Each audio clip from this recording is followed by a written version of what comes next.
Hi guys, this is C Kshitij Gupta and you are watching Wealthies YouTube channel.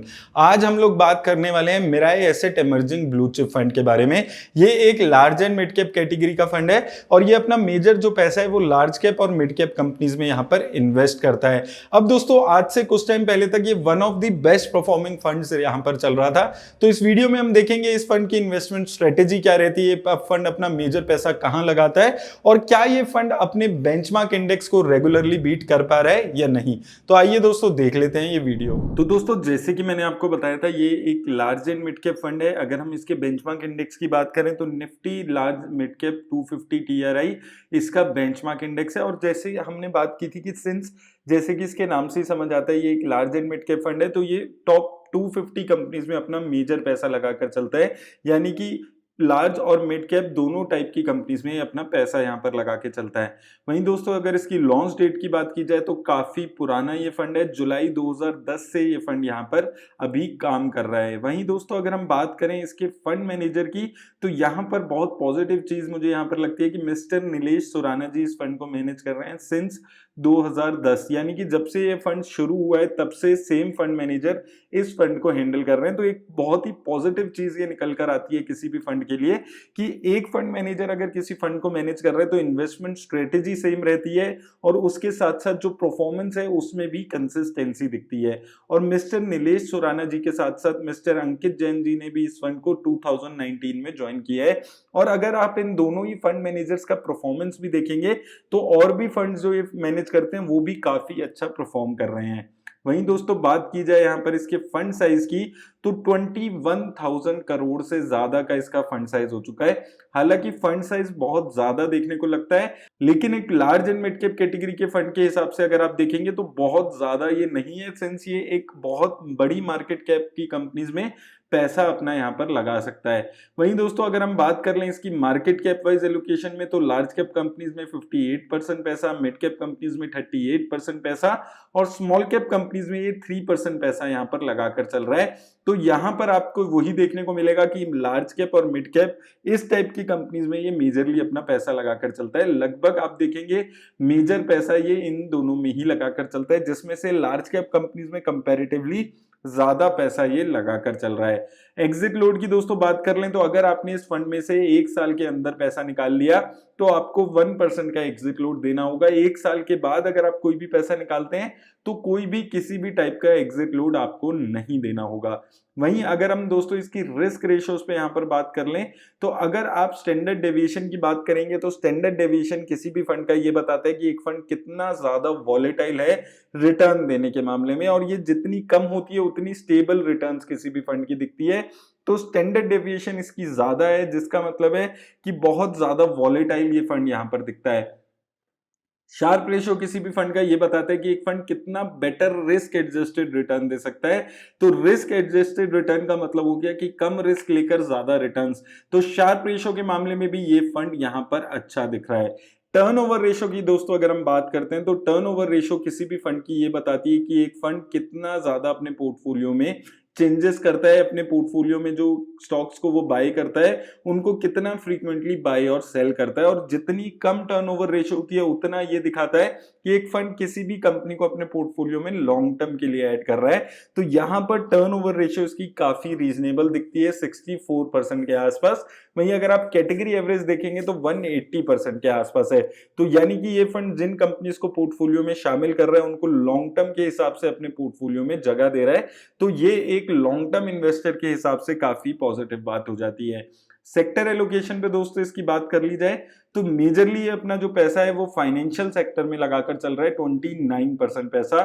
उसके अलावा health care, technology, energy और automobile sector में इसने 10 से 8% के आसपास पैसा लगाया हुआ है। तो जो लार्ज कैप कंपनीज है उसमें से मुझे लगता है कि मेजर पार्ट यहाँ पर फाइनेंशियल सेक्टर में ये यहाँ पर लगा रहा है। कंपनीज यहाँ पर दोस्तों देख लेते हैं तो कंपनीज में भी आपको वही चीज देखने को मिलेगी। टॉप 10 में फाइनेंशियल सेक्टर बहुत ज्यादा यहाँ पर देखने को मिलता है। ICIC bank, HDFC bank, Axis bank, SBI, ये 4 कंपनीज जो बेसिकली बैंकिंग सेक्टर की कंपनीज हैं, इनको इसने अपने पोर्टफोलियो में टॉप 10 में जगह दी हुई है।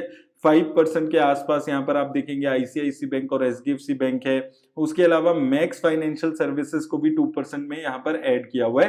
तो इसका जो टॉप 10 का पोर्टफोलियो है वो बैंकिंग सेक्टर हैवी यहाँ पर दिखता है। तो अगर आप मेजरली 20-80-30% पैसा अपना बैंकिंग सेक्टर में लगाना चाहते हैं तो आप इस फंड में पैसा लगाने के बारे में सोच सकते हैं। उसके अलावा अगर आप देखेंगे रिलायंस इंडस्ट्रीज, सन फार्मा जैसी कंपनीज भी यहाँ पर आपको देखने को मिलती है। तो इसका टॉप 10 का पोर्टफोलियो अगर आप समझने की कोशिश करेंगे तो यहाँ पर मिक्स पोर्टफोलियो बनाकर ये चल रहा है, जिसमें से मेजरली बैंकिंग सेक्टर पे फोकस कर रहा है। उसके बाद इन्फोसिस और रिलायंस जैसी एक हैवी ब्लू चिप कंपनीज को इसने अपने पोर्टफोलियो में ऐड किया हुआ है। और उसके अलावा थोड़ा रिस्क लेने के लिए श्रीराम ट्रांसपोर्ट फाइनेंस और गुजरात स्टेट पेट्रोनेट जैसी कंपनीज भी यहाँ पर इसने ऐड की हुई है।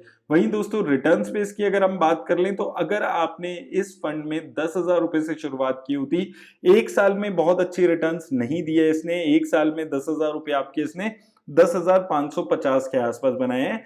5% के आसपास की रिटर्न इसने एक साल में दी है। 2 साल में अगर आप देखेंगे अच्छी रिटर्न्स दिखती है 39% की, 5 इयर्स में देखेंगे 15% की। और अगर आपने इस फंड में 10 साल पहले 10,000 रुपए लगाकर छोड़ दिए होते तो वो पैसा इस फंड ने आपका 81,000 के आसपास बना दिया है। तो लॉन्ग टर्म में बहुत अच्छी रिटर्न्स इस फंड ने दी है। हालांकि पिछले 1-1.5-2 सालों में उतनी अच्छी रिटर्न्स ये यहाँ पर नहीं दे पा रहा है।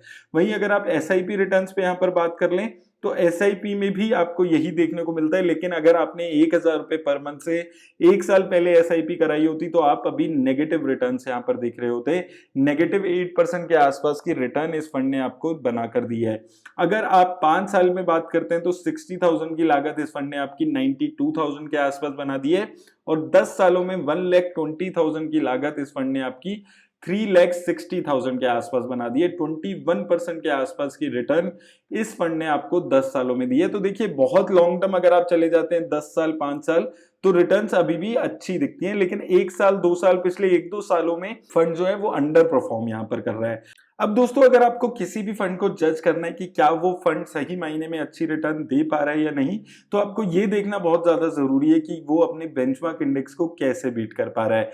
तो बेंचमार्क इंडेक्स की रिटर्न से यहाँ पर हम इसको कंपेयर करते हैं तो आपको यहाँ पर देखने को मिलेगा कि 6 महीने में, 1 साल में और 2 साल में ये अपने बेंचमार्क इंडेक्स को बीट नहीं कर पा रहा है। 1 साल में अगर आप देखेंगे इस फंड ने 5% की रिटर्न दी है, इसके बेंचमार्क इंडेक्स ने 8% की रिटर्न दी है। 6 मंथ्स में अगर आप देखेंगे तो इस फंड ने -7% की रिटर्न दी है। वहीं इसके जो बेंचमार्क इंडेक्स है उसने -6% की। वहीं 2 साल में अगर आप देखते हैं तो भी इसके जो बेंचमार्क इंडेक्स है उसने 40% की रिटर्न दी है और इस फंड ने 39% की। वहीं दोस्तों 3 और 5 सालों में ये फंड अपने बेंचमार्क इंडेक्स को स्लाइटली बेटर रिटर्न से बीट कर पा रहा है।